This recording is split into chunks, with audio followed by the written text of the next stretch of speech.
Alright, so Christmas arrived a little early, actually a lot early, and finally, after 3 weeks in FedEx hell, I have a new lock set for the Barracuda, and I got both the ignition lock set and the door lock sets, and that's, there's a reason for that, but, well, there's a couple reasons for that actually. But I can't believe it took 3 weeks, 3+ weeks to get to me, mostly because of the forest fires that are happening in California right now. I was watching on FedEx's website as these things like went up and down California for like a week before they actually even left the state. It went like from one facility to another facility, then back to the original facility, then up to a third facility, and then finally left the state. But yeah, it's good to have them, so we're gonna put this in today and see if we can get the steering column back together again. So now I just wanted to explain why I decided to get both the ignition cylinder lock as well as the door locks. And here's why. I finally figured out exactly what happened. So once we took all the old one apart, we started playing with it. I have these two keys, and I thought this was kind of weird. So apparently, the way Barracudas came originally is you were supposed to have one key that was that had the pentagon shape to it. Okay, that was supposed to be for your door and for the ignition, and then you were supposed to have one key that was for the trunk. When I got the keys, this is what I saw. So I had two keys with the pentagon or shape on them, and one was broken, and conceivably the other half of it was in the lock cylinder, which is what we found out was the truth. So then I'm trying to figure out what happened. Once we all took that all apart, then I tried this one in the original lock cylinder, and it worked. But then I tried it in the doors, and it didn't work. So what we figured out was, somewhere along the line, somebody had either changed the lock cylinder for the ignition, or the lock cylinders for the doors. And so they had 3 keys for the car. And then they tried to put the one for the doors in the ignition, tried to turn it, and it snapped off. So that's kind of, I think, why we ended up in this whole problem that we were in. So when I was thinking about it, I figured I could get a lock cylinder for just the ignition for $30, or I could get the lock cylinder for the doors and the ignition for $50, plus shipping of course, for $50, and then I only have one key for the doors and the ignition, and then that way I won't end up in a similar situation to whomever was the poor guy that owned this before me, who broke a key off in the ignition cylinder. So now I don't have to worry about this. I have one key. This is for the trunk, also for the glove box. And then I have one key now that will open my doors as well as turn on the car. So I'm kind of back almost to what the Barracuda was sold with. Of course, I didn't get the nice keys with the Chrysler Plymouth symbol on them. I'll do that. They sell blanks that have that on there, so then I'll get a second set made. But for now, I just have these, nice and inexpensive, and it was I think it was a wise choice. So I haven't put the door cylinders in yet. We'll do that later.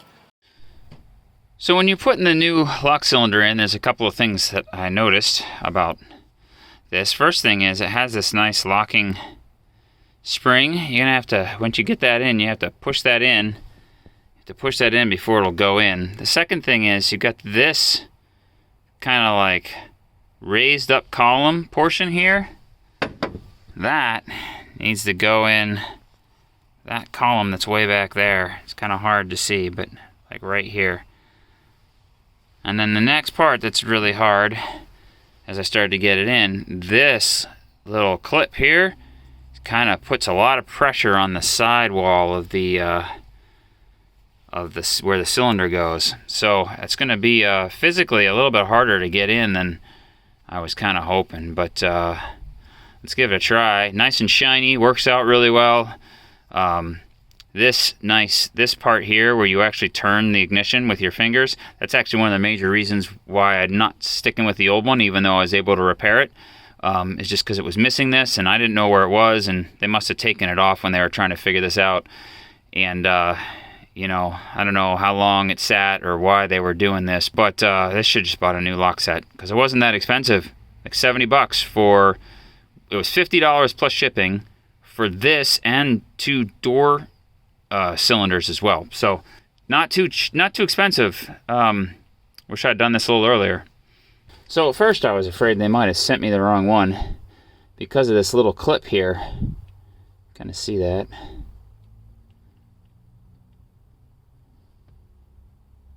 Focus. So you can kind of see that. And on the original, what they had was this little button to depress. It's got rubber bands on it for a reason. But when I look at it, and I can actually compare the two,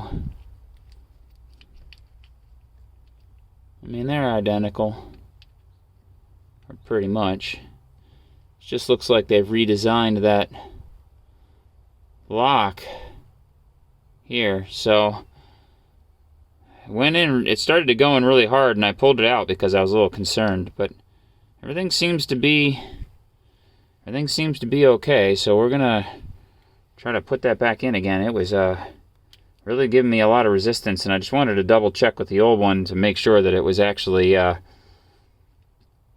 right thing.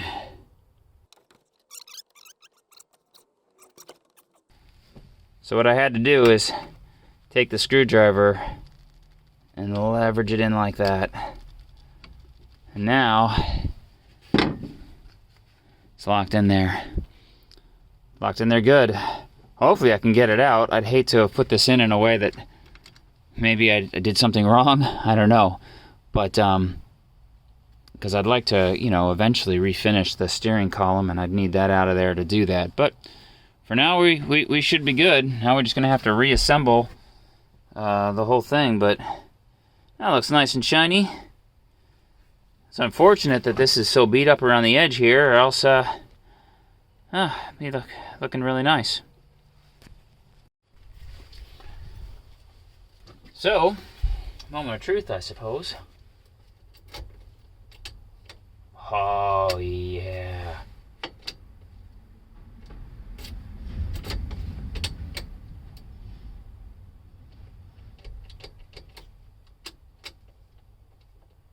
And I can't say that I would have ever imagined how awesome it is to have an actual working ignition cylinder until I didn't have one. And now, this just seems like a real major victory, and I know it's actually probably relatively minor, but considering how long this car has sat with a broken ignition cylinder lock, I mean, literally, from what I understand about this car, this cylinder has been broken since well in the early 90s, maybe even late 80s. So, you know, that's been sitting for 30 years with a broken ignition cylinder. So yeah, I feel like this is a major victory. I really do. All right, cool. So now I'm just checking my trusty exploded diagram from Paul Hurd's Challenger and Barracuda Restoration Guide. It's been a book that's been really helping me a lot, especially with this. So really what I need to do is, it's just about the order, right? It's really what it is. It's all about the order of getting stuff back in here, just to make sure that I'm not missing anything, because there's a lot of pins and stuff, and it's literally been 3 weeks since I pulled all this apart because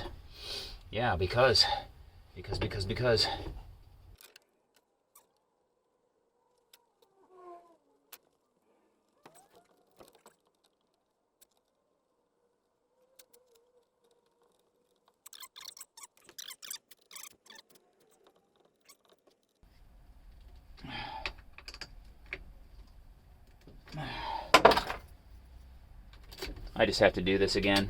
Oh, look at that. And then this won't, and you gotta do that. I could use a little lubrication, I'm thinking.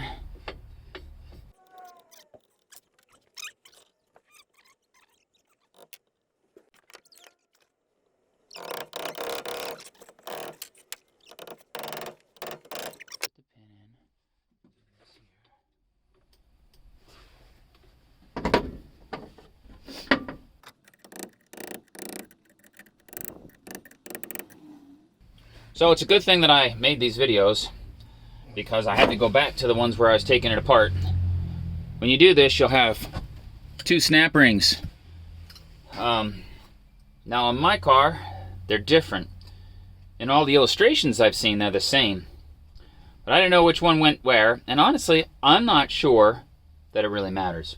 Now, if I'd thought about it a little bit harder, I would have remembered that I had to go buy new pliers to do the first snap ring. I never actually got into the guts of this thing, so I should have remembered that the full snap ring was on the outmost part, but I knew that I had the video, so I just ran up and I looked at those. So I'm going to put this, it's kind of more like a C-clip than a snap ring, and in the, like I said, in the diagram it says it's a snap ring.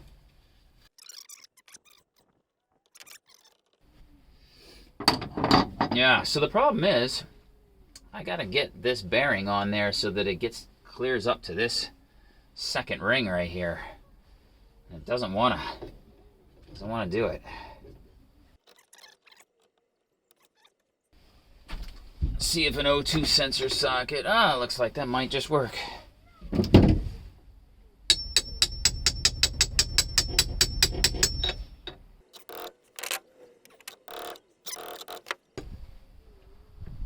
That looks like that worked beautifully. O2 sensor socket, 7/8 inch. So a 7/8 inch long socket, whatever you got, that should do the trick. And that, got that in there, so now I can put that snap ring on.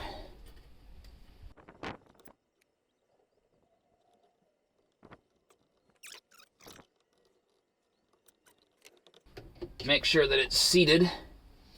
It is. Now we can finally move forward.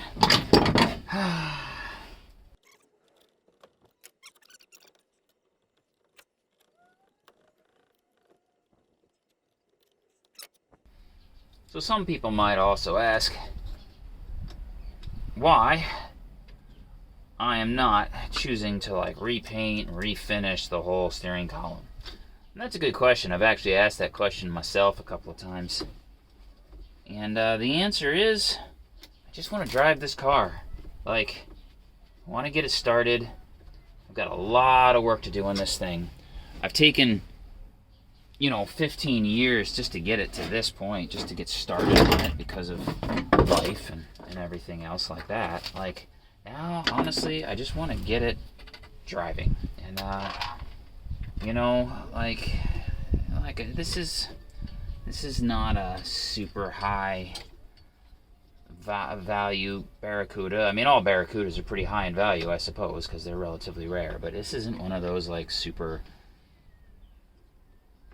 $2 million Cudas and whatnot. So I feel okay in just saying, hey, this is my car. I want to drive it. Just want to drive it. So now, the important thing is to make sure that this pivot joint here for the turn signal goes into the hole that's right over here on the top. And this little thing is all twisted because of the fact that I unbolted it from the actual frame of the car, because I couldn't turn the steering wheel because there was a key stuck in the lock.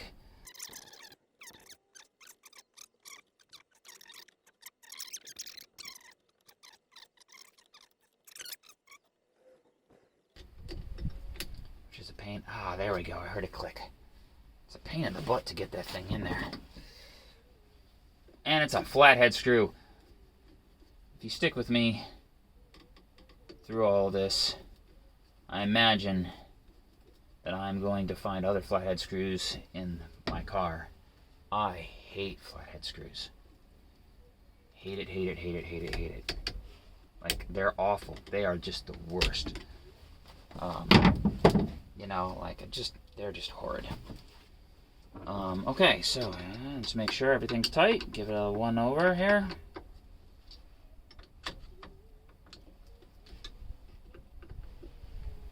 Very good. Good. Good. That one, there we go. All right. Okay, so I'm not sure that I'm going to be able to show this very well. But if you look there, you can see there is one of the splines is like thicker than the other. It's rectangular. And that needs to match. And I figured there'd be some sort of indexing to this. And that needs to match up. Match up to that right there. And then that way everything's all like in the right orientation and everything like that for what you're doing. And that makes sense because I just figured out that this piece here, this is probably for the turn signals. So as you're turning clock to clock, it'll turn off the turn signals for you automatically. And then this here is an indexer for the steering wheel. And so the idea is that everything should be in line and you wouldn't have to worry about things being out of alignment. You know, so that you know when your wheels are straight. Like, that makes total sense to me, and that's really, really smart.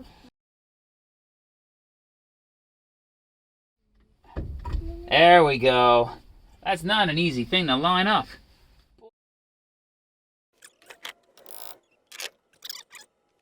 Alright, we're almost ready to put the horn on here. Or not the horn, the steering wheel. There's a nut in the center, and I gotta find that, because I'm not sure where that went off to. And then we can go ahead and take care of putting the steering wheel on.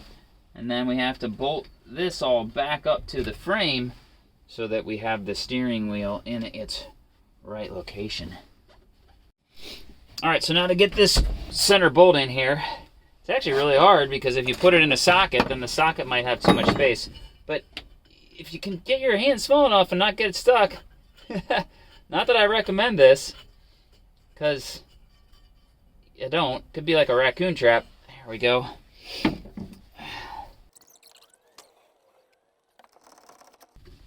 Now, tell the truth, I do not know what the torque specs are supposed to be for this. So I think I need to do a little research here. Alright, so the best that I could find was about 60 foot-pounds of torque. So we're gonna try use a torque wrench on this. The whole steering column might start spinning on me, but we'll see. So it is a 3/4 inch socket. So I heard that it's in the early 60s it was like 40 some odd foot-pounds of torque, and then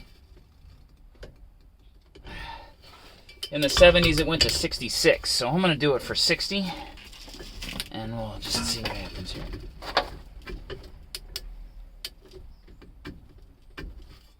It's really hard to do when that isn't connected to the dash like it's supposed to with the lock.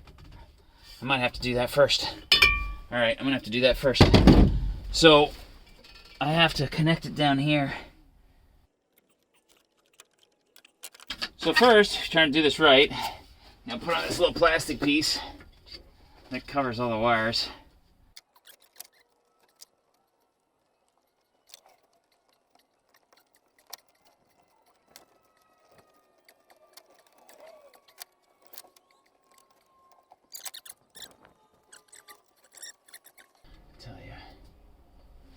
Finding things that are sitting here unplugged, it stresses me out. Okay. So now I can take this and bolt it here.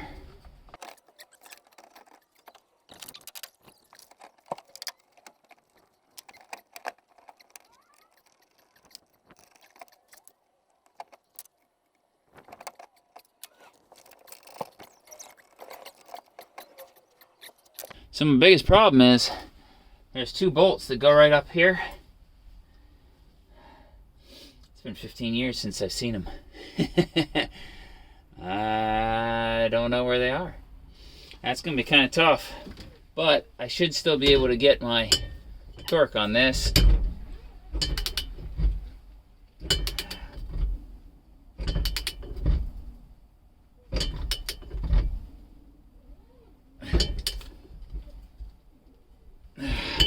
Close enough. I don't want to bend it because I don't have pressure on both sides.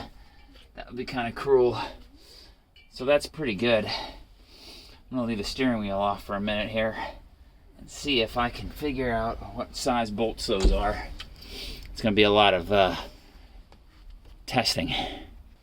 I couldn't find the nuts for the 2 bolts, studs, whatever, that are coming down that actually hold this thing to the frame. So I'm going to have to do that at another time. But I also need to get this thing back in the garage, and because I've had this thing apart, every time we've pushed it out, it's gotten more and more and more sideways. So we're just going to go ahead and put this,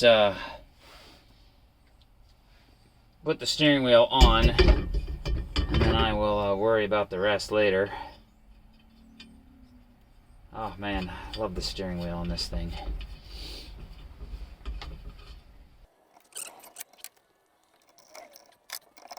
So, now,